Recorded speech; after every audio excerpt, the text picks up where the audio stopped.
Yo, yo, yo, I got my man's Chicago, one Chicago best, multi-talented. Finally had a chance to sit down and talk to him. He got the pull up record studio, the mobile studio, as you know.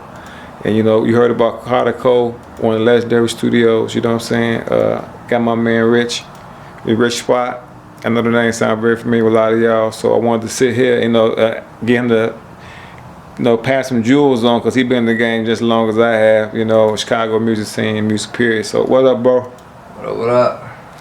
You know, I wanted to sit back and ask you first before we even start, so people can know why I'm talking. Like, you know, what kind of, name some of the artists that you have dealt with and made magic with the music with, that people might be familiar with. Pretty much everybody from who blew up in the beginning of the drill movement in the around 2010 to 2014. Mainly King Louis, Katie Got Bands, and Lil Durk. Yeah. Those are the main people I was surrounding myself around. Like you said, King Louis, Lil Durk, Katie Got Bands, and also I'm glad you said it, because I meant to say too, my best friend, younger brother, Plaga the Rasta, you know. Oh yeah. You know, King Louis, best friend from Hyde Park. My guy Shorty Steve hooked me up with Rich. You know, shout out to him. You know, show him some love. So yeah, so you see how this guy, you know, because I used to run into them guys in here. Even though I knew Louis already from the hood, from being my man's brother, best friend. But that's I was coming here, and you know, like you said, you had Dirk, Katie Got Bands, and you had old boy Gunner one time, didn't you? Not Gunner, but Young Thug, yeah. I mean, but as far as Chicago, I worked with everybody out of Chicago. Oh yeah. But I did a few people out of Chicago, like Jim Jones and Young Thug.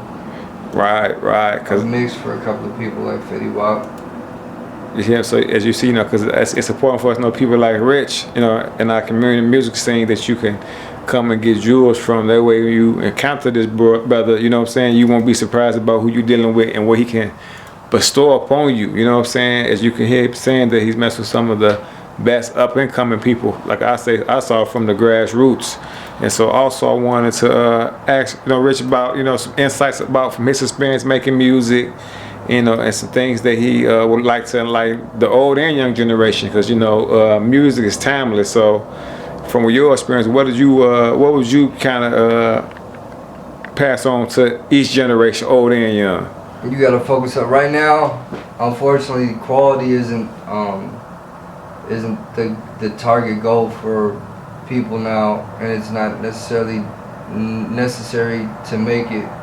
What's most important for artists is finding a single and a target audience that you can appeal to, and pushing your one single to that target audience via social media, ideally TikTok or Instagram, and just pushing a song. Everybody's so focused on making music, but they disregard the push, and that's 90% of it. Hey, what's your email? Antonio. Oh, I got it. Okay.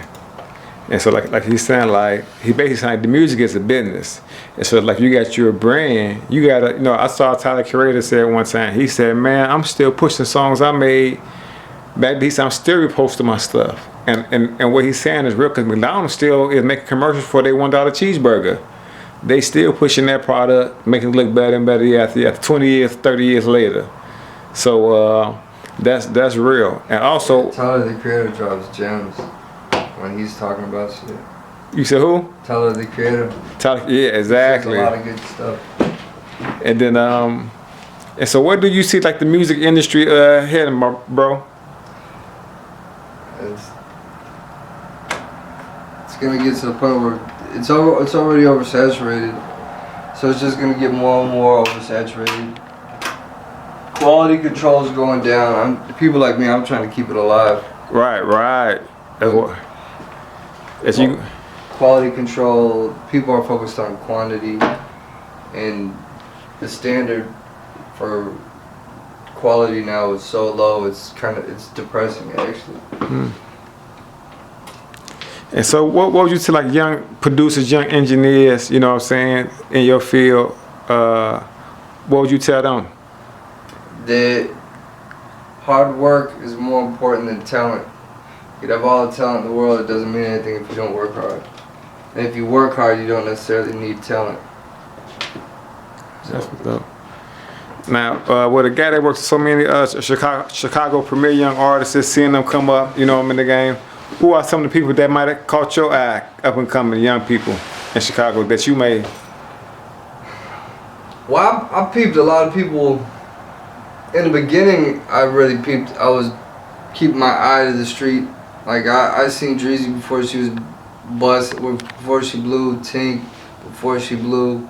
Obviously Louis, I was when he was like still buzzing. Keith, Dirk, I've seen all these people before they blew. Now, my eyes and ears not really to that. I'm really just focusing on myself and being the best engineer I can be. That's dope. That's dope. We ain't gonna hold them too long, but we're gonna tap back in with him, man. So anybody want to send a shout out to bro?